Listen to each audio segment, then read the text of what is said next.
Jatend migao mar Arita Kipchumba Murkomen ogolo siem mager ni e bwo tend migao mare grube mag njore ibiro kawnegi ondamo mager mar chik. Kano wuoyo e kaunti ma Busia, Murkomen owacho ni sirikal mamalo biro keto kenge mag tiyo gi sirikal mag counties kaachiel gi jodong gwenge e neno ni arita kwe ni kare kendo jopiny nyalo yudo kwe kinde duto. The problem of gangs and goons is not as bad as the three other counties, but it is there. We have, as you know, in this county you have some groups calling themselves reggae boys, and the other group that calls itself do the culture.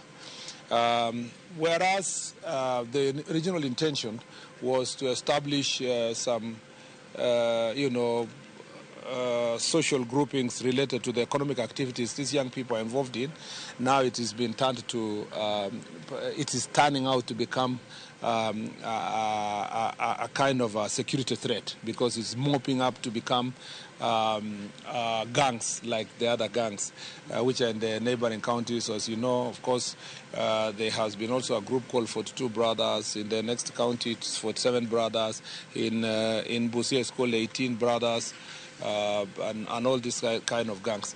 Again, in Western region, as I said yesterday in Kakamega, and even in my media interview last night to the media houses, the biggest concern that must bother us in the entire Western region, and we will see how difficult this problem is in Nyanza when we visit there next week, is to have this honest conversation that gangs in other counties are only confined in urban areas, but gangs generally in Western region are all the way to villages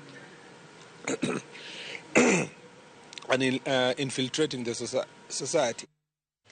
Jalup Jatend piny Kithure Kindiki kawuono nobago romo e gwenge Mbeere North County ma Embu kama orome kod josiasa